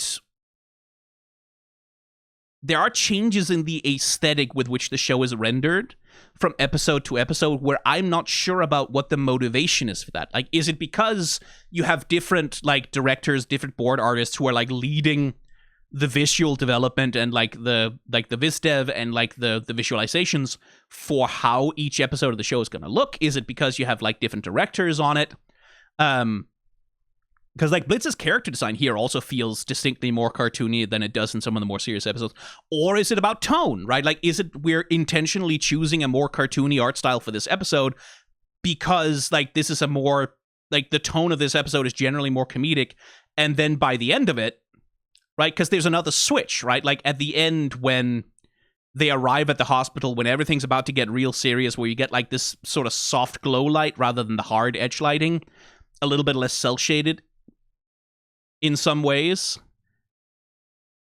Where it's like, okay, so how much of that is intentional? I'm not 100% sure. And that's a criticism I will levy, is that sometimes the aesthetic visual changes in the way that the show is presented, the motivation isn't clear, right? Like, what you're supposed to take away from it, to me, isn't entirely clear. By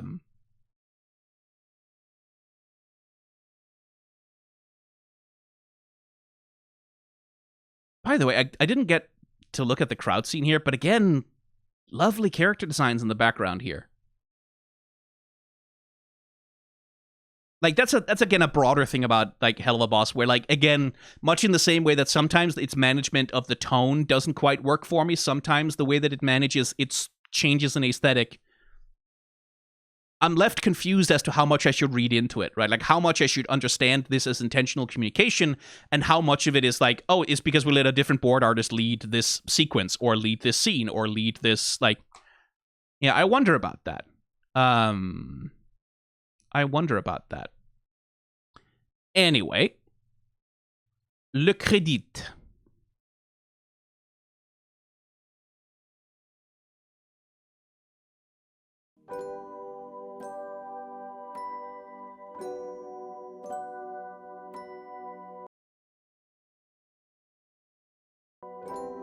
I wonder who they got to play Striker, because that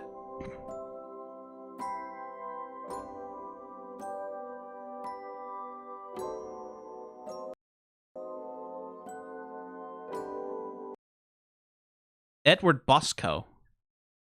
Oh, him again. Jason Lachey. Or Lashy?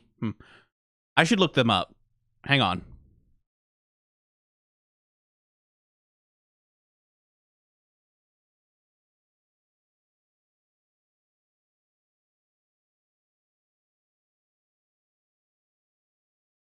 Oh, he was the pilot. Oh, people are saying that in chat. He was the pilot voice for Alastor. Interesting. He had a voice on Red versus Blue? Interesting.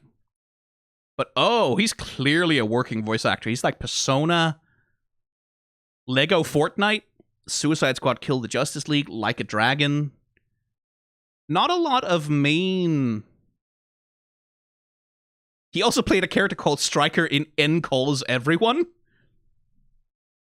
Oh, that's because that's some sort of interview thing or compilation thing? Oh, okay, I see. So he's just played Striker in that one as well, I guess. Baki Hanma, Master Detective Archives, Elder Scrolls Online. Nice. Octopath Traveler. He was Kazan in Octopath Traveler 2. This dude has a credit list that's like a mile long. Oh yeah, that is a working fucking voice actor. Holy shit. Resident Evil Village. Cool. Pokemon movie. Hey, he did a voice for Sleepy Princess in the Demon Castle. I love that anime. It's so good. It's so cute.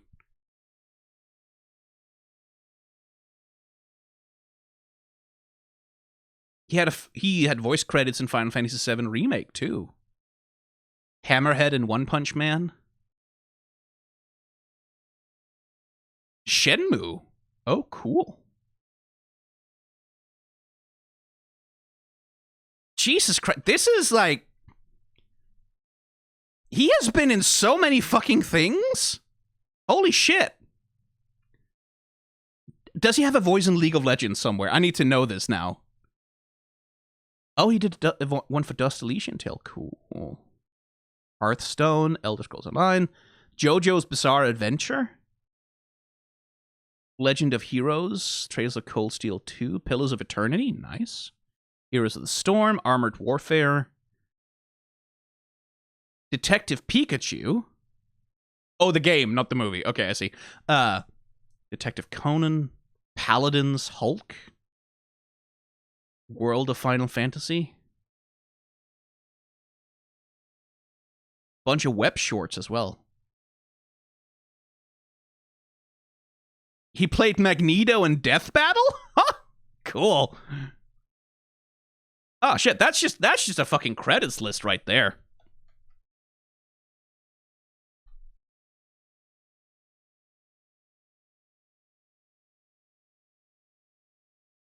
Let's see, Jason Lachey, who is like Andrealphus, and Andy, who played Andy. Let's see, he's got a pretty good credit list as well.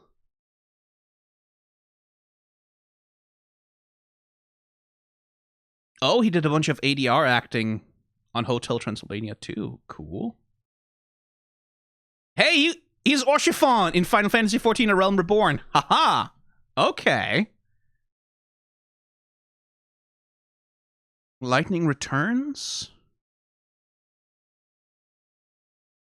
You played Gollum in a Lord of the Rings card game? Cool. Oh, Wasteland 3. Lost Eidolons. It's not a bad list at all either. Anyway, sorry, I just got lost in IMDb there for a second. I forgot I was doing a live recording. I see people didn't know that he was Orshiphon. He's credited as him anyway.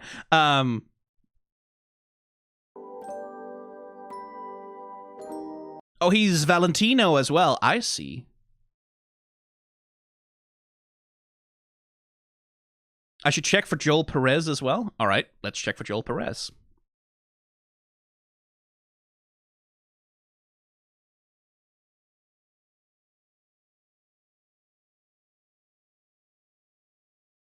Let me see. Where the fuck says IMDb? Okay.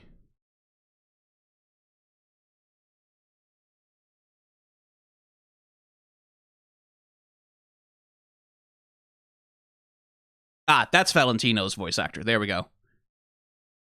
Tick, Tick, Boom. Nice. Hot White Heist. Jesus Christ Superstar. Oh, so he's another musical. Who did he play in Jesus Christ Superstar? He was part of the ensemble. Okay. The Big C. It's not a bad credit at all. But the main credit you guys were talking about was Valentino then, I see. Okay, yeah, that makes sense.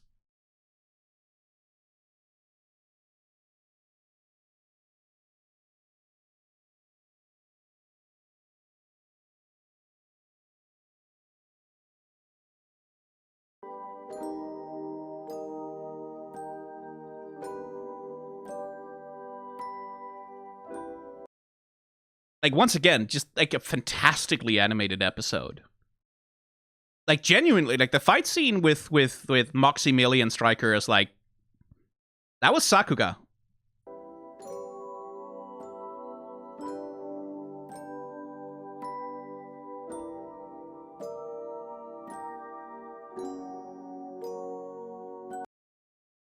Once again, remember to spare a thought for the cleanup people.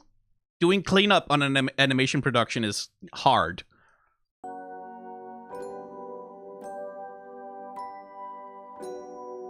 And the backgrounds, I didn't even comment on this during the episode that much, but like...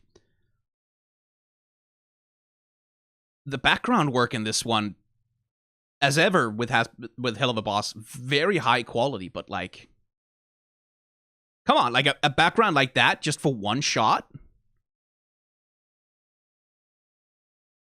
Is like, it's some gorgeous fucking background work in this show in general.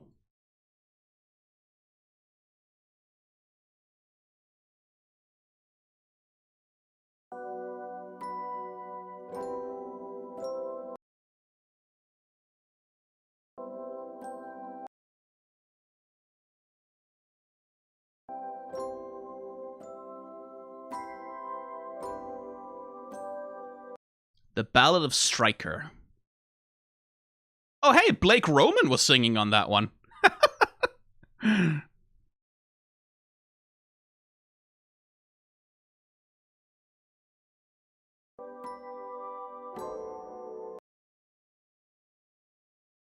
Once again, my compliments to the compositors for doing a good goddamn job.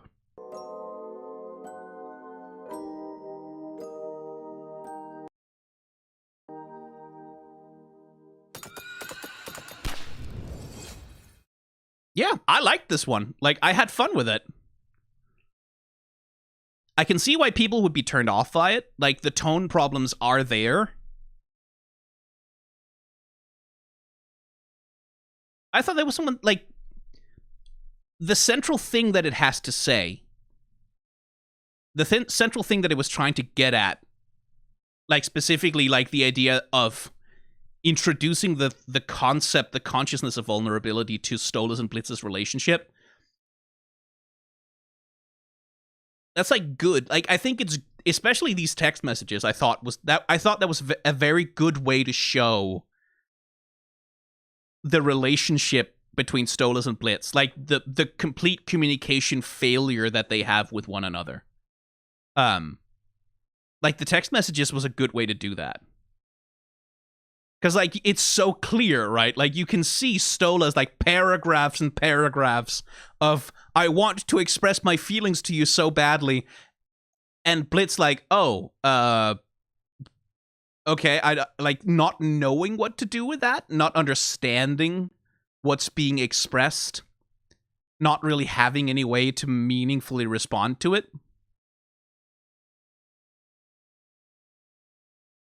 Reminder to watch Look My Way after episode 6. It's story relevant. Okay, so that comes after episode 6 in terms of the canon. I mean, you can ping me all you want. I can't hear you. The pings don't work while I'm recording because I turn on streamer mode for Discord.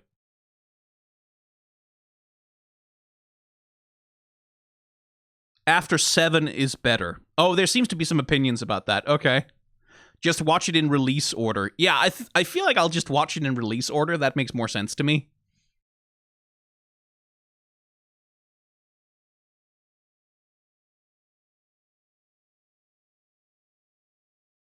And it released after episode 7. Then after episode 7 is where it goes.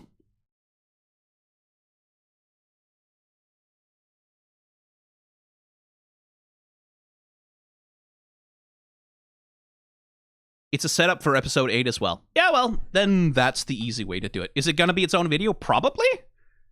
I mean, who knows? I don't see any reason why it wouldn't be. But anyway, yeah, like, this is not the most memorable episode, because, like, most of it is disposable. Right? Because the meaty stuff, like, the stuff that's really worth remembering and caring about happens here, right? Because Striker doesn't really matter as a villain that much. There's a little bit with Stella and her manipulative brother that sort of matters a little bit, right? Like in terms of like maybe setting up some shit for later. But for the most part, most of what happens in the episode is inconsequential, right? Like most of it is stuff that doesn't really change anything, doesn't really matter. By the way, I do... Poor Stola. Like, Stola's little boy... Like... I wasn't upset either. I just wanted to make sure that you weren't, and obviously you can handle any stupid joke a clown can make. Asmodeus can be very invasive in his humor, but I thought it was very funny myself, what he said about me at least, right? Stolas, you don't have to make yourself a mark. You didn't enjoy it. You didn't enjoy it, you dipshit. You didn't find it funny. You were mortified, but you're trying to, like, to pretend like you're not in order to, like, oh my god, little people pleaser. It's like, it is the fucked up thing, right? Like, the Stolas can be both a people pleaser, and one of his fatal flaws is that he's selfish, right? Like, that at least my read on him is like the thing that Stolas is gonna do, like, Stolas' selfishness is gonna be a big problem for the development of the relationship between the two of them, because Stolas doesn't know that he's selfish. He doesn't quite understand it, right? Like, it's so understandable with Stolas, right? Like that, like this poor boy has lived his entire life feeling as though he was sacrificing everything of himself for other people, for his family, for his daughter, for his wife, like for all of these obligations that he has to fulfill for other people. And so he's never had to confront the concept of selfishness, right? Like, he's never had to confront that like, his privilege, right? Like, that's the thing we talked about, like, the way he handled that telephone imp that he was... He's never had to confront his privilege. He's never had to confront his power, his position of, like, control and authority. He has never had to confront the fact that, like, for Blitz, the difference between them, right? Like, the class difference, the difference in position between them, that might be a complicating factor that he has to deal with. Like, the fact that he is a fucking Goetia, whether he likes it or not. The fact that, like, he has lived a life, like, not devoid of difficulty, but devoid of deprivation, right? Like, and it introduces all these little biases and assumptions and like ideas about what is normal into your head that will eventually like come back to bite you in the ass and like cause you to hurt other people, not because you want to, but because you've never had to learn, right? You've never had to find out. You've never had to know like what the possible ramifications or consequences that can be to a relationship. So he's like, he has this selfishness that he's so desperate to have his emotional needs finally met that like they're gonna hurt each other, these two guys, though they're already hurting each other. Like that's sort of been the thrust of the episodes, right? Like it's Blitz has already been hurting Stolas by completely stonewalling his emotional investment, and like Stolas has been hurting Blitz by by whether he likes it or not. He much in the same way that Blitz isn't seeing Stolas' communication. Like Blitz isn't seeing what Stolas is trying to say to him, that like, hey, I actually do care about you, I want this to be more. Stolas is also not seeing Blitz, right? Like he's not understanding Blitz's feelings. He's not understanding where Blitz comes from or why Blitz might feel like, hey, this is just transactional. Like, why does Blitz feel that way? Stolas hasn't interrogated that. He hasn't seemed to really, like, because what he wants is, oh, we should talk about it. We should talk out our feelings. We should have communication with each other. It's like, but he doesn't understand why Blitz might not be able to do that, like, might not be able to understand Stolas as vulnerable, right? Understand Stolas as, so, like, he doesn't want to. Stolas doesn't mean to hurt him at all. Blitz doesn't mean to hurt Stolas, but they're gonna. They are. It's gonna happen because that's the way, like, they're... These poor bastards. These poor little babies. And that's what, like, again, realizing that Helluva Boss is a soap opera, right? Like, like in the fucking Aussie episode when they made it very explicit, this is a soap opera. This is about, like, people having big feelings at each other and getting emotionally involved and like suffering difficulty. Like realizing that that's how I'm supposed to read the show made it much more enjoyable. Like I was having a good time already, but like realizing, oh, this is a soap opera. We're supposed to sit here with our popcorn and go, oh my god, they're gonna cry, they're gonna hurt each other. Oh, it's gonna be so good. They're gonna be so sad. Oh, they're gonna have like emotional breakups and reunite with each. It's gonna be so like we're supposed like it's the emotional catharsis and like the like the vicariousness of getting to live through all these fucking emotions, right? That makes the show much more enjoyable. Like, once you know that that's what you're supposed to be doing, much better experience. Anyway, that was pretty good. 10 o'clock in the evening. Yeah, I need to go do some meal prep. I need to prepare a sauce for a thing I want to make tomorrow. And then I'm going to come back, and then I think I'm just going to watch another one. Yeah, I don't really see any reason why not. I think we're going to watch two. I see the Discord likes that. Yeah, so give me like an hour or two, however long it's going to take me, get some food in my belly, prepare like a sauce for tomorrow for a thing. And then I guess I'll watch whatever the hell happens next. Bye.